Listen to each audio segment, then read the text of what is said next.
J'ai une deuxième ex, tu vois. Non mais je parle de ma deuxième ex, pas toi, t'inquiète. Non, du coup.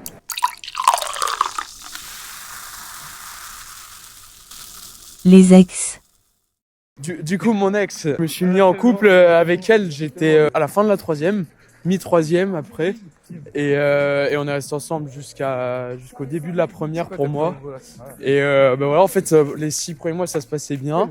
Après, les 6 autres mois, c'était un peu plus compliqué parce que c'est toujours une fois que tu passes les mois où tu es amoureux vraiment de la personne et qu'après, il faut apprendre à l'aimer autrement. C'est plus compliqué. J'avais pas encore baisé avec elle, puis c'était ma première fois. Et après, les 6 derniers mois, elle a eu des problèmes perso qui ont complexifié la relation. On avait de plus en plus de mal à s'entendre et donc on a arrêté notre relation au bout d'1 an et demi. J'ai pas d'ex. Tu vois les réels où ils te jugent sur 100 sur est-ce que t'as embrassé, est-ce que t'as baisé. Tu vois, je suis toujours à 100 moi. Mon ex, Yasmine, je t'aime. Et si je gagne une rose, je te l'offrirai un jour. Non, je vais l'offrir une autre. C'est pas encore mon ex, mais ça le sera dans quelques heures.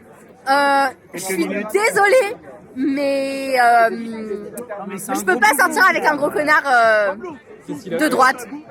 Il a dit que Marine Le Pen n'était pas assez à droite. Et voilà, et des inconnus m'offrent des roses et pas toi, nulos. Je suis content de t'avoir quitté, je pense que t'es contente que je t'ai quitté. Avant c'était juste plus agréable la relation, donc je suis passé à autre chose pendant la fin de la relation. J'ai une deuxième ex, tu vois. Non mais je parle de ma deuxième ex, pas toi, t'inquiète. Non, du coup, en gros, vas-y et tout. Je vais en soirée d'anniversaire, tu vois, de la meuf. Je la pécho et tout, tu vois, on se met en couple. Hein. On passe une super vie, etc. Et là, elle me dit, vas-y, je me barre en Mexique. Hein. Je lui dis, ok, pas de soucis. Et en fait, on reste en couple, tu vois. Et là, en fait, au bout d'1 semaine, elle est partie au Mexique. Elle me dit, ouais, ok, j'ai peut-être fait de la merde. Il y a peut-être un mec qui va faire un bisou. Ah, je fais, oh, pas cool. Mais tu vois, ça arrive, au pire et tout, on peut peut-être s'expliquer. Parce que finalement, en fait, j'en parle à sa meilleure pote qui est encore en France. Et elle me dit, elle a quand même vraiment galoche un mec. Hein. Je suis en mode, comment ça? Elle me dit, c'est pas juste un bisou. Ils sont vraiment galoches et tout. Ils sont pécho. Je me dis, ok, c'est un peu bizarre quand même. Puis là, on me dit vraiment, elle l'a pécho plusieurs fois. Ils sont vraiment pécho. Alors je me dis quand même, je me suis pas fait tromper. Hein. Sauf que moi, entre temps, j'avais pris en fait des billets d'avion pour aller au Mexique. Hein. Donc moi, me voilà avec 2000 balles de dépensés hein, pour aller au Mexique. Et donc, c'est pas grave. Moi, je vais au Mexique et tout, tu vois, je suis un homme heureux. Hein. Là-bas, la meuf, elle me traite mal. Elle est méchante avec moi, etc. Elle me prend pour un teubé. Je me dis, oh putain, la connasse, quoi. Et donc là, je me dis, ok, je suis en train de me faire enculer, c'est pas grave. Je rentre en France et tout, tu vois. Elle continue de mal me parler, etc. Moi, vas-y, je la quitte, tu vois, je la tège. Tu vois, je lui dis déjà, j'étais un mec sympa, j'ai toléré beaucoup de choses. Je la tège et tout. Vas-y, elle m'a fait une réputation pendant 8 mois. Pendant 8 mois et tout, apparemment, je l'aurais mise enceinte, on n'a même pas couché ensemble. Moi, je sais pas comment j'ai fait. Frérot, elle attendait le petit Jésus, je pense. On s'est mis ensemble, on s'est séparés, voilà.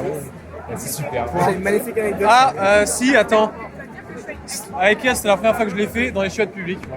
Ta gueule. Je savais pas ça. Mon ex m'a trompé en boîte avec 2 mecs et après j'ai baisé avec elle et elle me l'a dit que après. Alors qu'elle a sucé un mec dans la boîte, mec, dans les chiottes.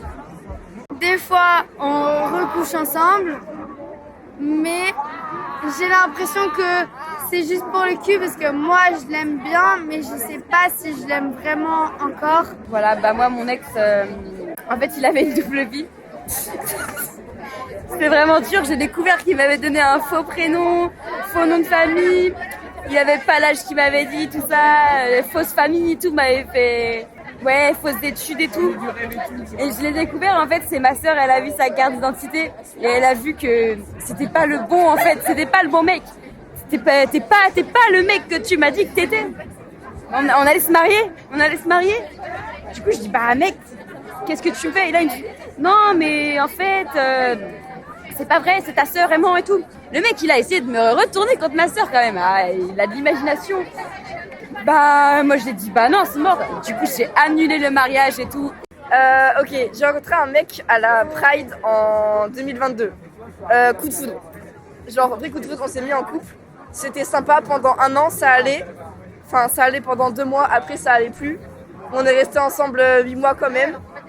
Parce que, en fait, il allait pas bien, j'allais pas bien. Du coup, moi, j'avais besoin d'attention. Lui, il voulait être seul. Bref, mauvais bail. Et on était en couple libre. Et du coup, à un moment, je lui ai dit, bon, ça va plus, viens, on fait une pause. le temps que ça se calme, on se remet ensemble après. Et moi, je me dis, bon, ça y est, je suis libre. Et il y a un mec que je connais qui est hot, on fume des bédos ensemble, ça se passe bien. Et après, en gros, je passe un mois entre mon ex et ce mec-là. Et du coup, on est ensemble. Et ça vire très toxique en mode, quand on est dans un lit, en gros, si on fait pas l'amour, il se suicide. Et du coup, moi, je veux retourner avec mon ex parce que je l'aime. Et j'adore les mecs qui me snobent. C'est mon kink numéro 1, j'adore ça. Et du coup, je suis trop amoureux de lui. Et le mec qui a fond sur moi et qui fume plein de bédos, j'en veux pas. Quasiment 2 ans sans sexe. Moi, c'était une super personne. Je l'ai vraiment beaucoup aimé. C'était assez rapide. Je parle de mon ex la plus récente, du coup. C'était assez rapide, mais c'est une fille très gentille.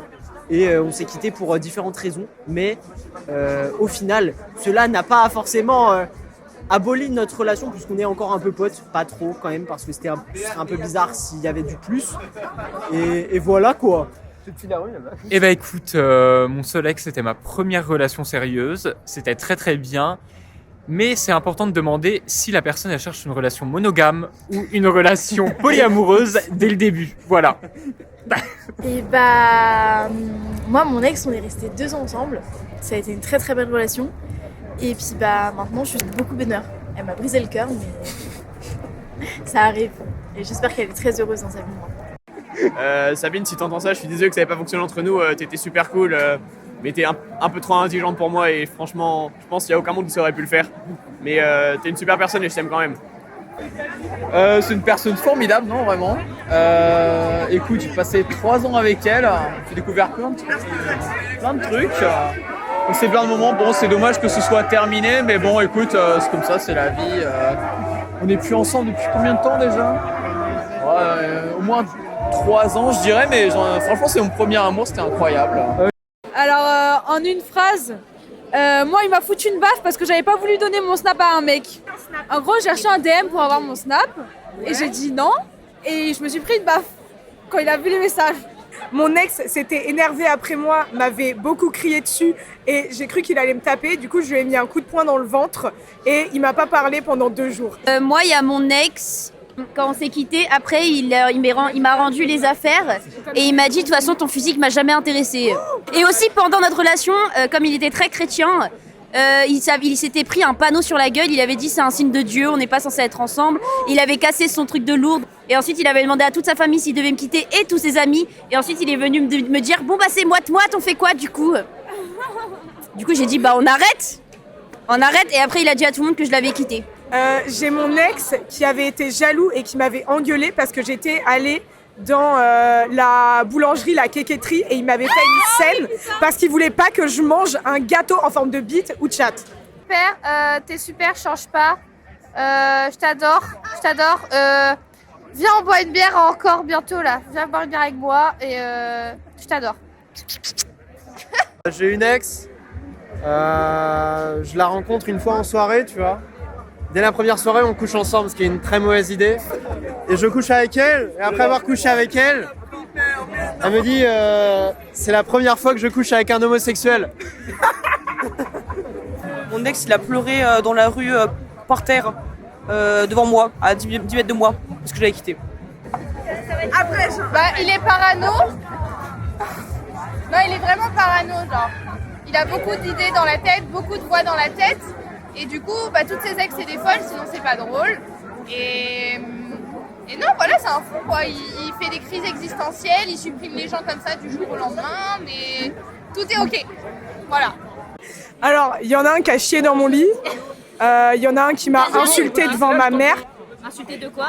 De grosse conne et dit que j'étais débile parce que je l'avais arrosé avec un pistolet à eau.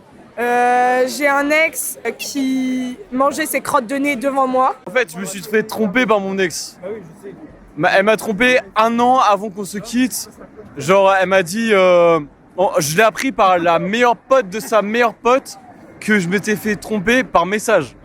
Et en fait, elle m'avait trompé et quand je lui ai dit, elle était complètement bourrée. Et elle m'a dit, je l'ai juste sucé. Voilà. C'était pas terrible, machin. Mais au bout d'un moment, C'était sur la fin. Je disais ouais vas-y on n'a rien à se dire, il n'y avait pas le feeling, tu vois, on se parlait pas machin. On arrête. Le lendemain, elle chope mon pote qui était en coloc avec moi en prépa. Donc la guerre, tu vois, vraiment la guerre, voilà. Et sinon après, en termes d'ex ou de tromperie, je sais pas quoi, là actuellement je trompe ma meuf pas mal de fois. Pas par vengeance, mais un peu quand même, et parce que j'ai envie de vivre ma jeunesse, voilà. C'est un simple résumé de ma vie qui est bien plus complexe que ça, mais voilà. Je la vois demain, et je crois que je l'aime encore. Et je crois qu'elle aussi. Et c'est trop cool. Ça a baisé. Ça, ouais, accessoirement. Accessoirement, ça a baisé. Voilà. Écoute, ça a duré très longtemps. On a beaucoup souffert et on s'aime beaucoup. Peut-être qu'on va rester 20 ans comme ça. On va se retrouver tous les mois, tous les ans comme dans Brokeback Mountain.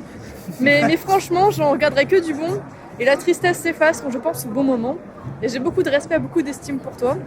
Et au plaisir de te recroiser.